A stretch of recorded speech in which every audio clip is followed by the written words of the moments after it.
Um,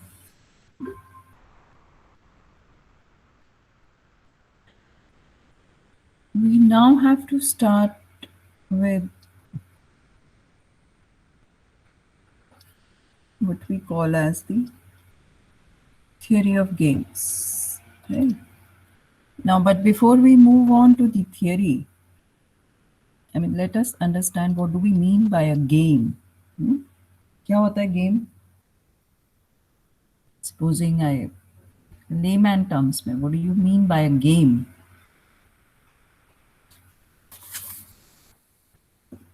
हम game कर सकते हैं, अगर हम ऑनलाइन गेम्स के बारे में बात करें तो एक प्लेटफॉर्म जहाँ पे टीम्स या फिर इंडिविजुअल हम प्ले कर सकते हैं बाय, हम्म, जिसमें कोई सेट ऑफ रूल्स हमने सेट कर रखे हैं उसके अकॉर्डिंग। हम्म, और कुछ?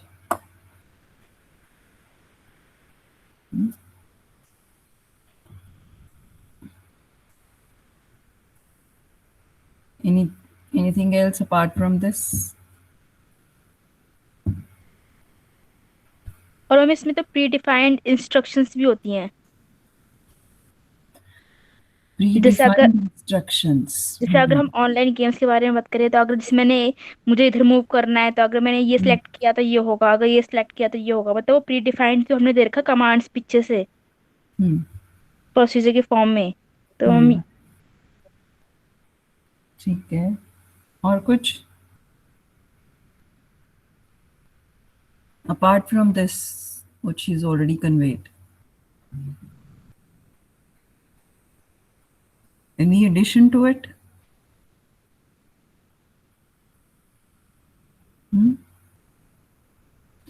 वैसे भी तुम्हारी क्लास तो रिस्पॉन्स एक्सपेक्ट करना ही बेकार है ना? Well, not exactly that, because what you are trying to say is with regard to, what we do. I mean, when you say when we play a game, you are talking of that, right? But game could be with regard to, to companies also, to competitors. It could be between two sectors of an industry, and it could be between anything. So when we talk of game, or whenever we refer to a term game, basically we are referring to a situation of conflict. Okay, so any situation of conflict can be considered as a game. So whenever there is a conflict, whenever there is a difference, I mean, conflict का मतलब ही क्या हुआ कि there is some sort of competition in between involved. So that is why there is a conflict. So, whenever we have a situation of conflict, we can refer to that situation. जो तुमने बोला platform, we are basically talking of a situation there. So that situation of conflict can be termed as a game. Now, the thing is that when we are talking of game, obviously we are talking of players also. Now, the players need not be two people. Players can be two industries. Players can be two companies. Player can be two, I mean, two different countries as well. So players can be anybody who is involved in this situation of conflict. Okay, so but when we talk of, say, theory of games, right? So basically, we are talking of a mathematical model here. Because we are building a theory, that means we are trying to talk of a mathematical model, or we are trying to, you know, design a model which is going to be helpful in explaining the decision making concepts. See, basically, when we are saying situation of conflict, say supposing I have two players, A and B, they are in a situation of conflict. Okay, so obviously, when we talk of a game, there is either a win involved or there is a loss involved, right? So either player A will win or player B will win. That depends. So instead of saying player B wins, I can say that either player A will or player A will lose. Okay. So we can talk in terms of just one player also. Now, when we say that there are two players involved in a situation of conflict and we are trying to find a mathematical model, or we are trying to build a theory for this kind of a conflict, that means we are basically, as you said, instructions. Okay, but they're not instructions actually. We are, I mean, like you said, I mean, you just said कि इसके बाद क्या करना है, then what is to be done next, and so on and so forth. So if we do this, like for example, when you play a chess, that is the easiest way to understand this theory of games. So whenever two players are playing a chess, basically what are you doing? Every person is taking a turn one by one, right? So if person A takes a turn, that means the person A has made some moves, right? Now, depending upon these moves, the player B will also make a move. But when player B makes a move, he or she does not have just one move in mind, right? So it could be that a player B has so many options that he can move, right? He or she can make a move. But then how does a player B gauge the situation? The player B would analyze, if I make this move, then what A can do. Similarly, if the player B chooses a particular other move, then what A will do, and so on and so forth. So based upon further 2-3 moves, the player B chooses to make a move at present, right? So making a move is basically nothing but the player B is trying to develop a strategy. Because whenever say for example, even if a game of cricket starts, so what do? The players make a strategy how they are going to go about, who will bat first, who will bowl first, depending upon there are so many situations, depending upon the pitch, depending upon the weather, depending upon the player, the team which that team is playing, and so on and so forth. So what are they doing? They are designing strategies, right? So whenever a strategy is designed, so based upon these strategies, obviously each of the player will design a strategy, not just A. B will also design, not just B. A will also design strategies. So both the players are designing strategies. So basically, this amounts to saying that we have, say, it could be that the player A has n number of strategies which he can choose from, and player B has also n number of strategies, right? Now what we do is we just compute. As when we are trying to find a mathematical model, that means we must know the outcomes which will happen when each of the player chooses any of the strategy. So supposing the player A chooses strategy 1 and player B also chooses strategy 1. So the question mark here is, what are the outcomes? What will happen? What are the chances of A winning the game if the player A chooses the first strategy and player B also chooses the first strategy?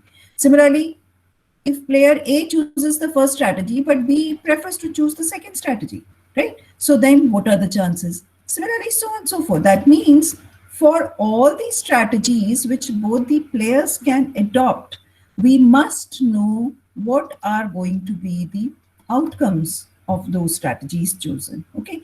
And then based upon this, we compute what is called as the value of the game, or we compute the chances of A winning the game or B winning the game. Okay. But then things are not so simple and direct, because there are so many complexities involved, right? And the way we design a mathematical model, obviously it is designed or it is defined on the basis of certain assumptions that we make. Okay. But before we before we go on to the formulation of the model and things like that, there are a few terms, or there are a few terminologies that is used based upon which the various types of games can be defined. Okay. So the very first thing that we define are they are based on the number of players who are involved in that game. Okay. So if there are only 2 players, it's called a 2-player game. Okay. I can have 3, I can have 4, I can have n number of players in a game also. So that is called as an n-player game, depending upon how many players are there. Okay.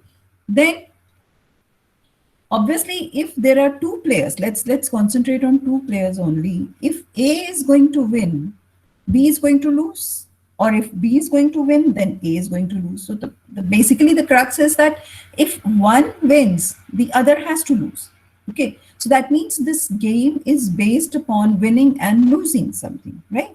So we say that um, okay, we define here what we call is that if, if in a game sum of gains is equal to sum of losses,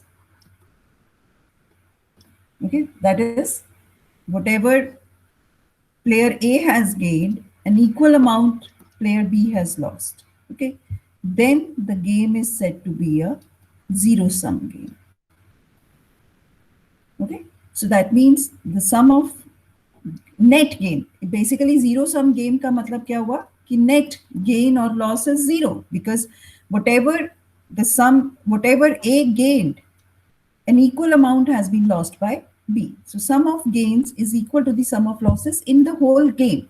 Then it is said to be a zero sum game. If it does not happen, then it is called as a non-zero sum game. Okay. So like in this case, I can have n person game.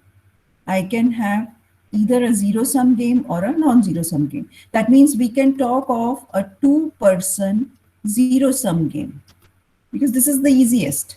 Okay, so that means what? That means we only have two players and the sum total of losses and gains is equal to zero. So it's going to be a zero sum game. Okay, then another term is, which I just mentioned, that we talk of is what we call as the strategies. Okay, so basically strategies are nothing but all possible options that are available to all the players in that game. Okay, so we define a term strategy here. That's the next third term that we would be using frequently, strategy, and basically this is nothing but all possible options. Okay, all possible options that are available for both the players. Okay, now before I move on to the types of strategies, I'll talk of another term here, payoff. Okay, now this payoff is nothing but the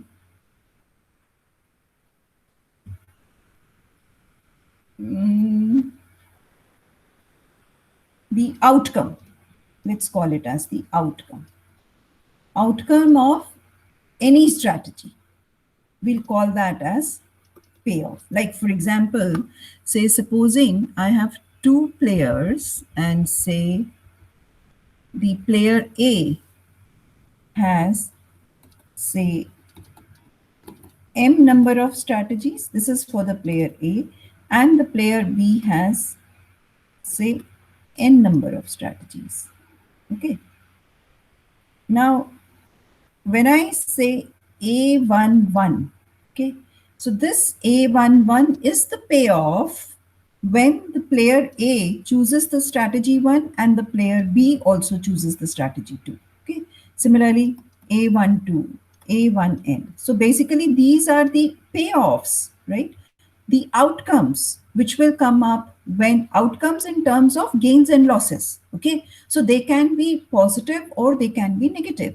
So if this value is say +3, that means the gain is 3 when player A chooses the strategy 1 and the player B chooses the strategy 2. Similarly, if it says -1, so basically that means there is a loss here. Okay, similarly I have the other payoffs here. So such a matrix that you get out of it is also called as a payoff matrix. Okay.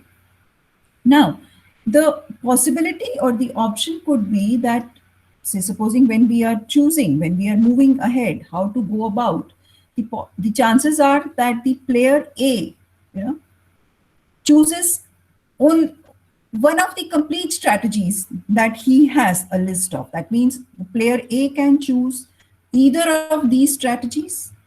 Okay, either A1 or A2 or AM, right? So if one complete strategy is chosen, then that is called as a pure strategy. Okay, that means we have chosen one complete strategy out of the list of options that were available to us. But it could be a combination, maybe a 30% of A1, 40% of A2, and say again 30% of say A6. Okay, so it could be like 0.3 A1, 0.4 A2, and 0.3 A6.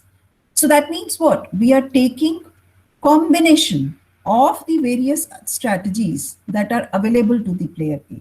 Okay, so this becomes a case of what we call as the mixed strategies. Okay, so that means any game can end up with either a pure strategy or a mixed strategy.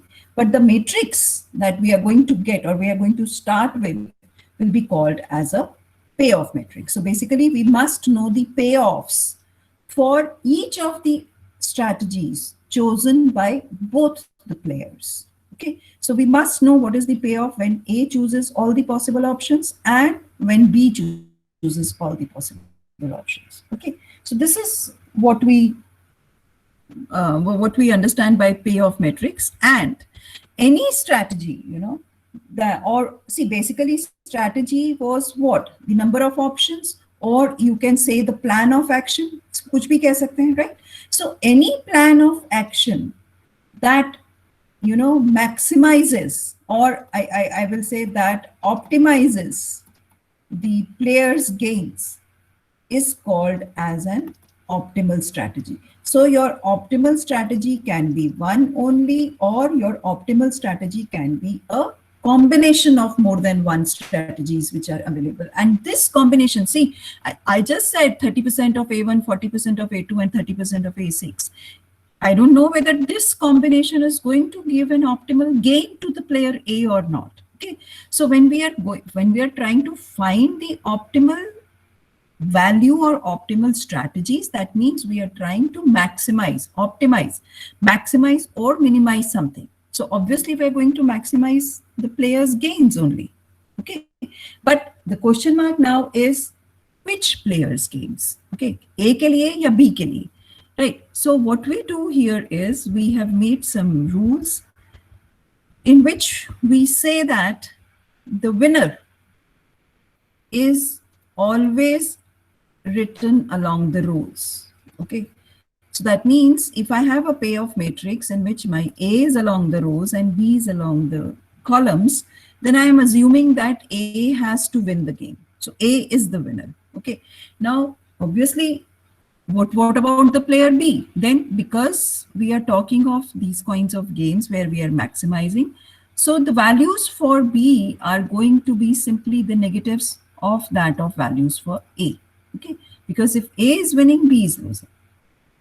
The other way around, of course, you want B to win, we have to read B along the rows. Okay, but this is one assumption that we make when we are trying to solve, or when we are trying to develop a mathematical model to solve a particular game. Okay, now again, not just this, we also assume that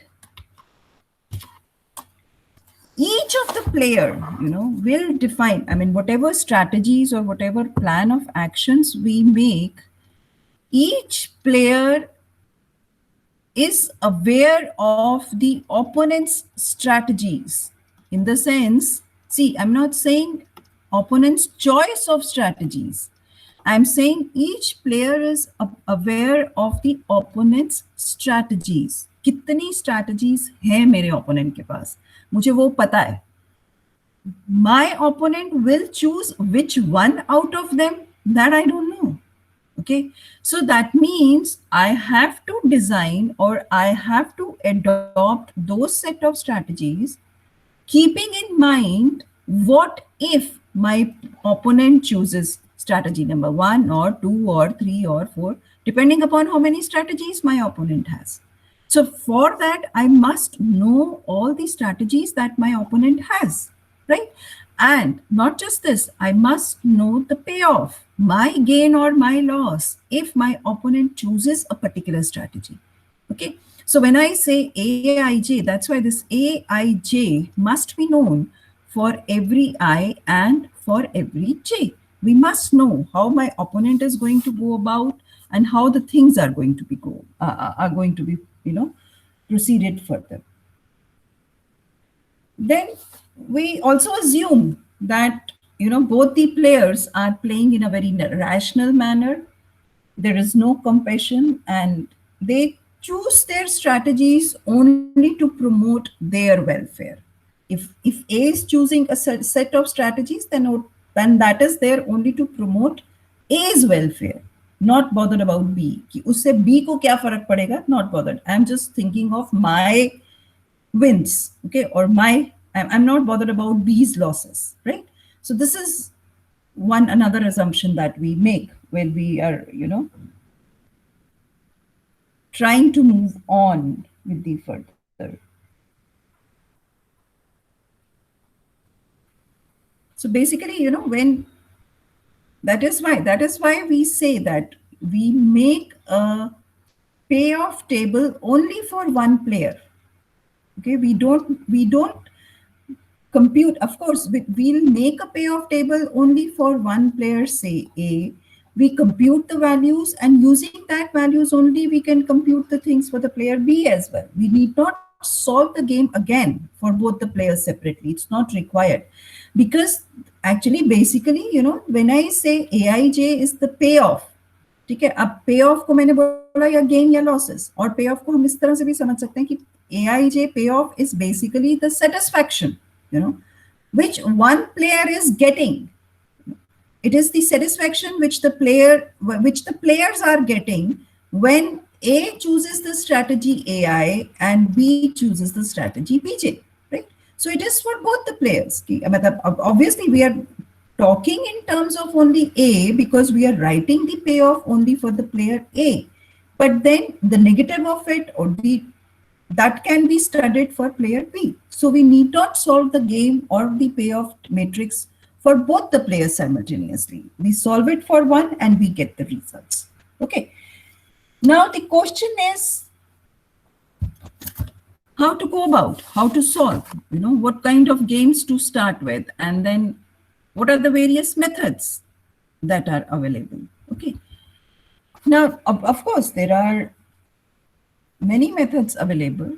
Okay, like for example, if you concentrate first, the easiest of all the games are the two-person zero-sum games.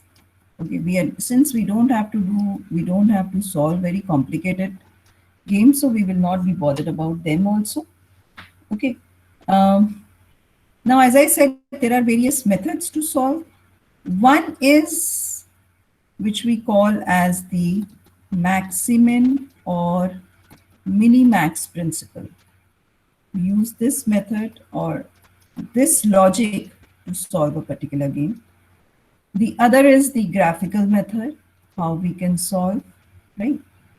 Now, of course, for graphical, if we are trying to solve, then it must be such that for one of the player, either A or B, only two strategies must be there, and the other can have n number. Like if a player A has two, then B can have any number of strategies, or if B has two, then A can have any number of strategies, because we are trying to solve it graphically, right? The third is the algebraic method, okay, where we try to reduce a large dimensional game into either 2 cross n cross 2, and then solve it either manually or graphically, depending upon the situation. Okay. And there is another method which we call as the linear programming method. Okay. In this, what we do is we convert the given game into a linear programming problem and then solve it. Okay. Now, the easiest of all is definitely the Maximin and the Minimax principle. Okay. Now, the logic behind Maximin and Minimax is that, see, I say my player A is along the rows, so I have something like this, and my player B is along the columns. So my payoff table is something like this, which I just wrote. Okay. and then A21, A22, A2n, and so on, AM1, AM2, and AM. Right. Now see, what we do here is that if I just see the objective, as I said, my winner is always along the rows. Okay. So our objective is what? That A gets the maximum gains, right? Now, what we can do is, now see, we don't know which strategy is going to give him which the maximum gain, right? Now, if I just look at the strategy A1, that means if I assume that if A chooses the strategy A1, then these are the payoffs, or these are the satisfaction which A can get when he chooses A1, provided these are the various options for the player B to choose from, right?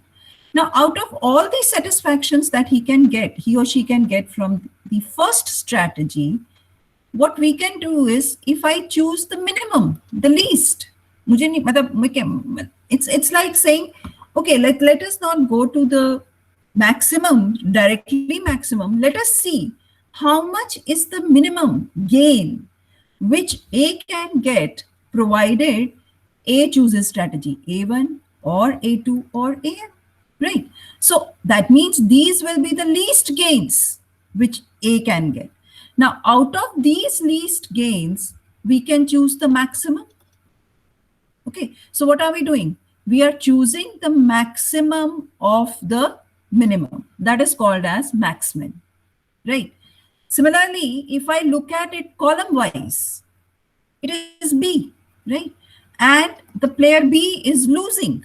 That means if player B chooses B1, then if I'm reading it column wise, so basically A to jeet raha hai na.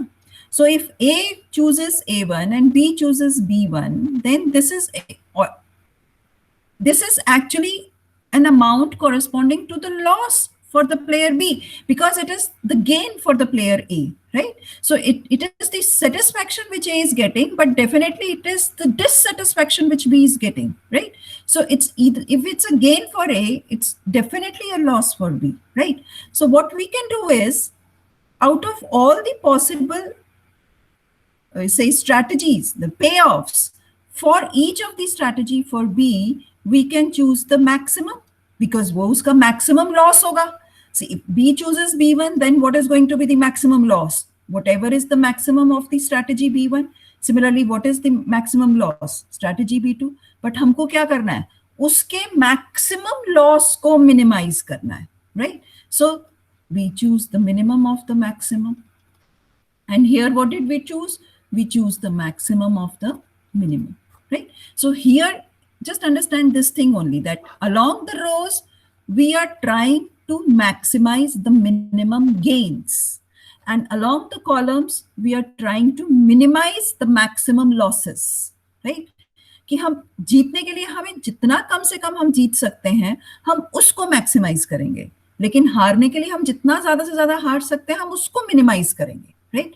क्योंकि हम फिर दोनों तरफ से in a way we are trying to compress the two things, right? And that is why, in case, your maximum value is equal to the minimax value, okay, then that point is called as a saddle point or the equilibrium point, and that becomes your value of the gain. Okay, so basically what are we doing? If you want to write, if I'm trying to find a saddle point for this, what are we doing? First of all, we are finding the row minimas. For each row, we are finding the minimas, right? Then we are choosing the largest of the row minimas, right? Whatever is the largest. And what we do is, we basically circle that, right? So we select the lowest element in each row, right?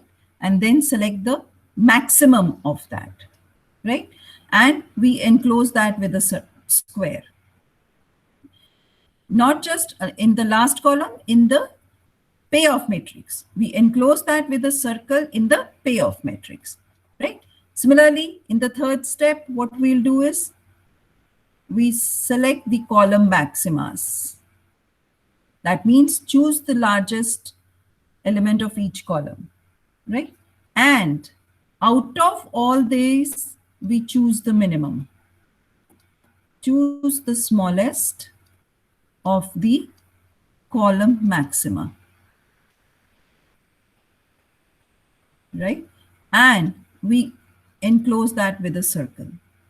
Now, in case your squared and circle element are equal, right, then the game is said to have a settle point, or the game is said to have an equilibrium point. And that point, which you get marked, is your settle point or the equilibrium point, and that happens to be the value of the game also. Okay, and it is called as a settle point. Like, for example, say supposing I have, it's a situation that there is a company in which the union has gone on strike and they have some demands to increase their salaries and so on and so forth.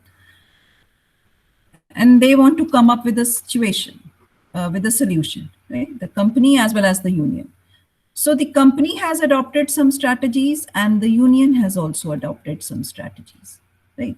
So supposing the strategies for union are, say, 1, 2, 3, 4. And that for the companies are 1, 2, 3, and 4. Okay. And the payoffs. Payoff ka matlab, of course, since I have union along the rows, I'm assuming that the union is going to win, right? See, the payoffs are going to be 20, 15, 12, 35, then 25, 14, 8, 10, then 42, 10, 5, and then 5, 4, 11, and 0. So basically, this means that if the union adopts strategy 1 and the company also adopts strategy 2, then this much is the benefit that is going to go to the union, right? Similarly, for 1 from union and 2 from company, and so on and so forth. So mind there is 0 here. That means if the union adopts strategy 4 and the company also adopts strategy 4, there is, the union is not going to gain anything out of it. It's a status quo kind of a thing, right? Now we want to solve this game, okay? And we want to find an equilibrium point, settle point, and then see what happens. So in this case, what we are going to do is we are going to find the row minimum and the column maximums, right? Now, in the first row, which is minimum, 12. In the second row, it's 8, then 2, and 0, right? Out of these, which one is maximum? This 12. And where does it happen? Here. So we mark it with a circle. So basically, this 12 is your maximum value. Okay, that means it is the maximum of the minimum gains for the unions, right? Similarly, we now find the column maximas. For the first column, it's 40, then it's 15, here it's 12, and here it's 35. Now, out of these column maximas, we choose the one which is minimum. And what is minimum? 12. So we mark it with a circle. And here the 12 happens to be here also. Okay. So in this case, and this 12 was actually your minimax value. That means the minimum of the maximum losses which company can bear is 12, and the maximum of the minimum gains which the union can get is also 12. So basically, in this case, your max-min value is equal to the minimax value, which happens to be 12. And this 12 will then be called as the value of the game. Okay, and this happens when when the union adopts strategy 1 and the company adopts the strategy 3. Is this clear? Bolo? Yes, ma'am.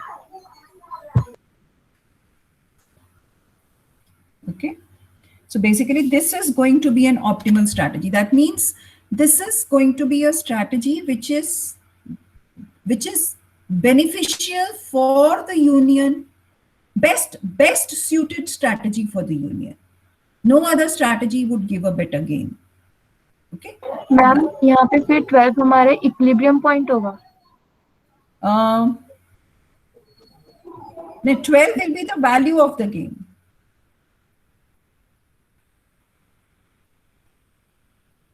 Equilibrium point will be 1, 3. Okay, ma'am. Okay.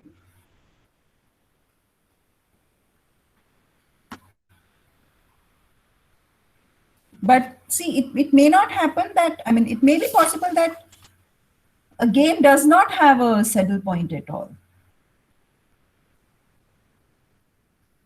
Okay. Say sometimes what happens is, if say there are unknowns here, like for example, let's consider 2 players.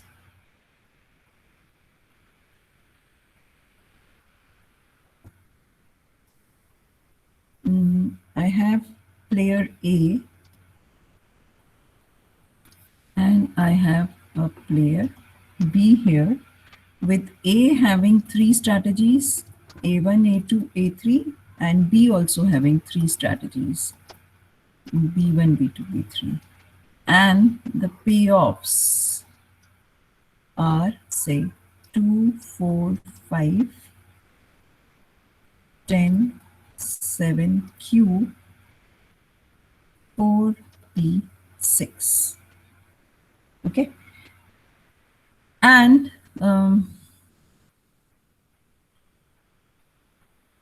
the problem is, the problem says, we have to find the range, mind you, not the values for P and Q. You will see why, because we cannot get a unique value. We have to find the range, because they see these are 2 unknown numbers here. We don't know what are the payoffs here. But supposing I know the saddle point, that means supposing it is given to me that 2, 2 is the saddle point. Okay. So since 2, 2 is the saddle point, then I can find the range of P and Q. Now, what happens at 2, 2? Basically 7.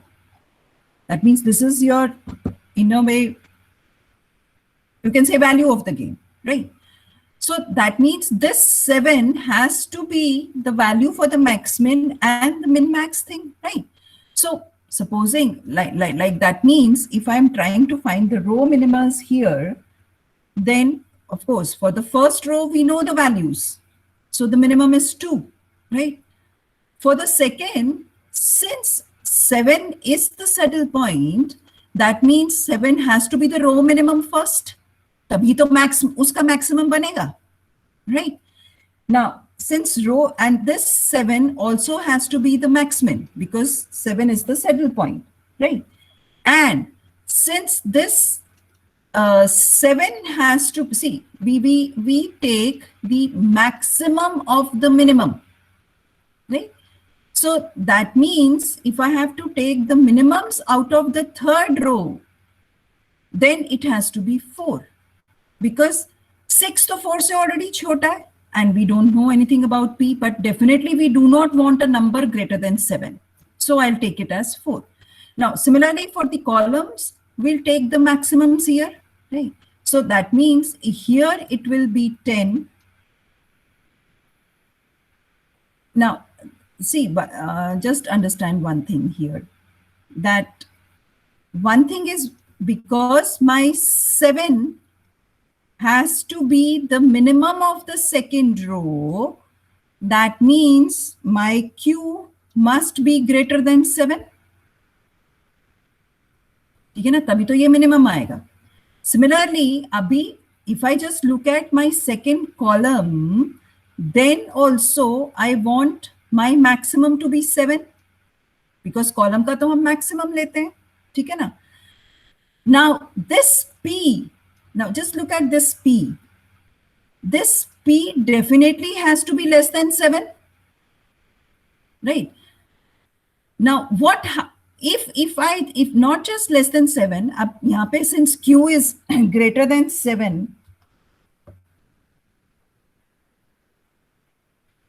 then also I have to take it as इसका maximum 6 ही लेना पड़ेगा, because इसमें से हमको 7 ही choose करना है, minimum भी. That means this number cannot be greater than 7, right? The third column maximum. So even this P can at the most be less than or equal to 7. It cannot be more than 7. What will happen if this Q is एक minute. I don't know whether I'm trying to make myself clear or not. Can this Q be greater than 7? यहाँ पे कुछ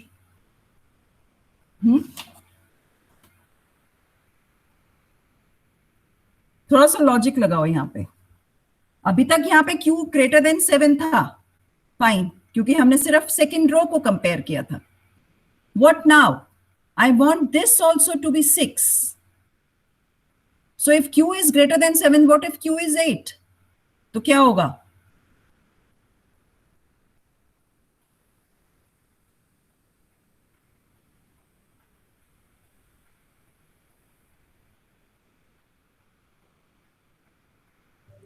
ma'am यहाँ 6 नहीं होना चाहिए ना. But यहाँ तो 6 ही चाहिए ना, तभी तो हमको 7 सेटल पॉइंट आएगा. हमें 7 तो सेटल पॉइंट चाहिए ही चाहिए ना. मैम हम इसका मिनिमम लेते हैं ना, तो मिनिमम तो फिर 6 आ नहीं, जाएगा. कॉलम का तो मैक्सिमम लेते हैं ना. हाँ, मैम तो कॉलम उसके का लिए मैक्सिमम हमको फिर ओवरऑल मिनिमम. हाँ, तो अगर मैम तो हमने क्यू 6 को ओके ओके कैरी ऑन. तो अगर हमने यहाँ 6 ले लिया तो फिर मिनिमम 6 आ जाएगा, 7 नहीं आएगा. हाँ. So that means our choice of Q greater than, that means यहाँ पे Q होना चाहिए ना, विच इज ग्रेटर देन 7. हाँ. Yes ma'am. ठीक है ना, तभी तो इसका मिनिमम 7 आएगा. यस ठीक है ना. But P has to be less than और इक्वल टू 7, बिकॉज यहां पे हमें 4 ही चाहिए. वो रहेगा ही रहेगा. हमें एक्चुअली सेकेंड कॉलम का मैक्सिमम 7 चाहिए, तो डेफिनेटली ये P 7 से छोटा होगा तभी तो रहेगा. P एट द मोस्ट कितना हो सकता है? 7. अगर P 7 भी हो गया तो सेकेंड कॉलम का मैक्सिमम तो 7 ही रहेगा, लेकिन थर्ड रो का मिनिमम 4 ही रहेगा अगर P 7 भी हो जाता है तो. So that is why the range that we are going to get is that Q is greater than 7 and P is less than or equal to 7.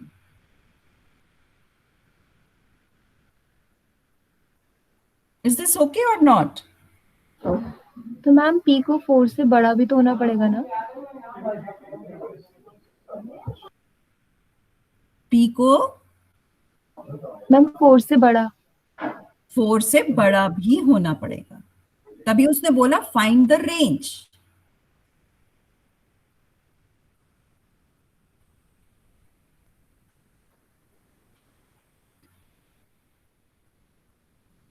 तो इसका मतलब क्या रेंज आएगा इसका?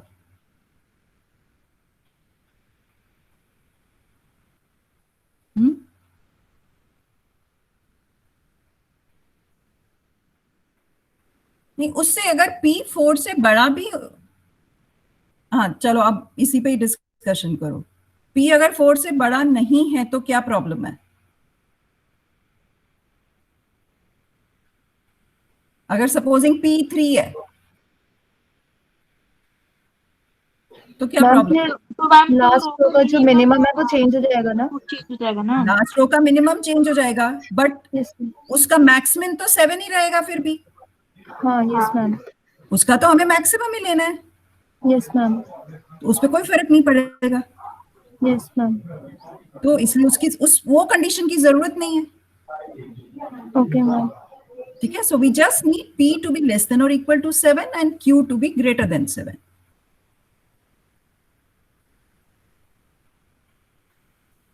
Is this clear now?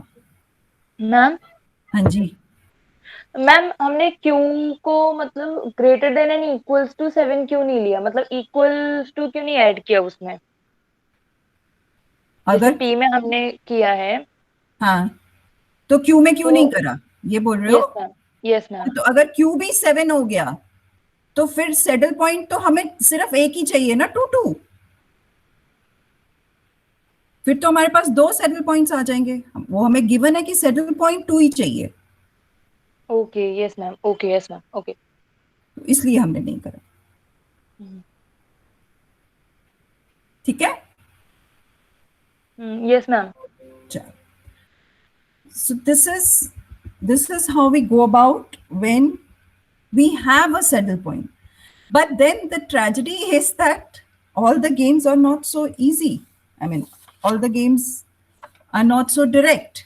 You know, we may not. I mean, this is like when you are going in for a pure strategy. मतलब जब आप 2 2 saddle point बोल रहे हैं ना, see when we are saying 2 2 is the saddle point. So basically, what are the strategies we are choosing? 2 and 2 for both the players. So that's a pure strategy कि player A ने भी second strategy choose करी है और player B ने भी second strategy choose करी है. But in practice or otherwise, it is not so easy. We do not go in for pure strategies. We might have to choose the mixed strategy. Ma'am one more thing, अगर हमारा saddle point 2 2 है तो हम P को equals to 7 नहीं ले सकते ना, फिर तो वो 3 2 वाला पॉइंट भी आ जाएगा फिर, ऐसे तो नहीं आएगा ना बेटा, मिनीमैक्स तो एक ही रहेगा ना फिर भी। अगर तुम P को 7 भी लेते हो तो लास्ट वाले कॉलम में तो कोई चेंज नहीं आ रहा ना। अगर हम P को 7 ले रहे हैं तो हमारा मैक्सिमम इसका ये भी 7 आया कॉलम मैक्सिमम, ठीक है। बट ये 7 और ये 7 तो इसी जगह टैली कर रहा है ना। 2 2 हमारा सैडल पॉइंट है ना। यस मैम, बट अभी आपने अच्छा ये चलो, बताया इसको ना ऐसे करो, कि इसको ऐसे करो। दोनों एक साथ तो नहीं ले सकते ना हम कि P भी 7 हो जाए और Q भी 7 हो जाए, हाँ ऐसा तो नहीं ले सकते। ऐसे नहीं ले सकते।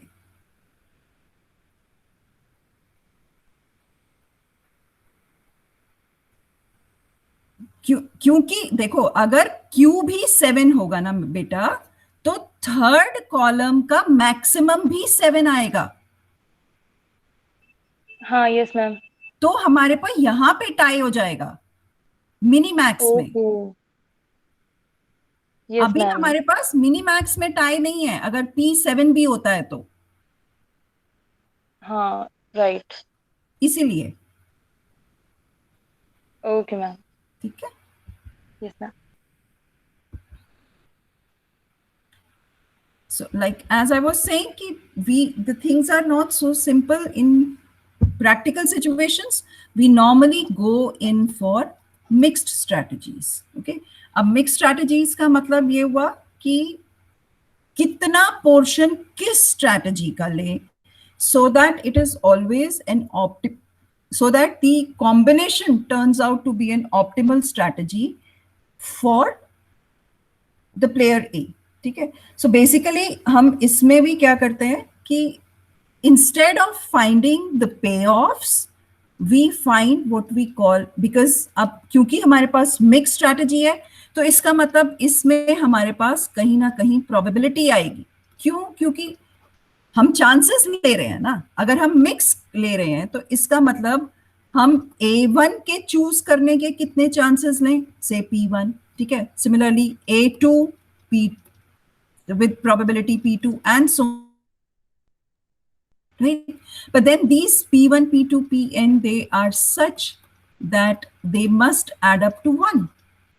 So they are nothing but similar to what we call as probabilities here, because they are going to define the percentage. Total percentage to 100% hona chahiye choice of all these strategies. So instead of calculating the payoffs, we calculate what we call as the expected payoffs. Yahi kehte hain na? If x1 is the value and p1 is the probability, then this is how we compute the expectation, right? P1 x1 plus P2 x2. So expectation plus Pn xn. So whatever payoffs we calculate will not be pure payoffs or the total outcomes. They will be the expected payoffs that we are going to calculate in case of mixed strategies. And that is why अब logic हमारे पास वही रहता है. We have to minimize the maximum losses and we have to maximize the minimum gains. तो इसी तरह से instead of जो हमारे पास pure strategies के केस में जो saddle point आया था, max min and minimax, we have two kinds of values, V lower and V upper. So basically this is going to be the minimum expected payoff or max min thing, right? This is going to be the min max. And the point in which both of them are equal, that is called as the value of the game when we are looking for mixed strategies, okay? Now, as I said, for mixed strategies, we have various methods in which where we can use both we'll be talking of the graphical and the algebraic methods. Okay. Now, in graphical, as I said, we need my game to be either n cross 2 or 2 cross n. Hanji, koi problem hai kya? I think somebody said something. So shall I continue or shall I stop? Bolo? Ma'am कल कर लेंगे और I can stop here also. I have no issues. I mean, this covers your pure. Now only graphical and algebraic are left. For linear programming, we just need how to convert a given game into a linear programming problem. So as you all say, I can stop. I have no issues.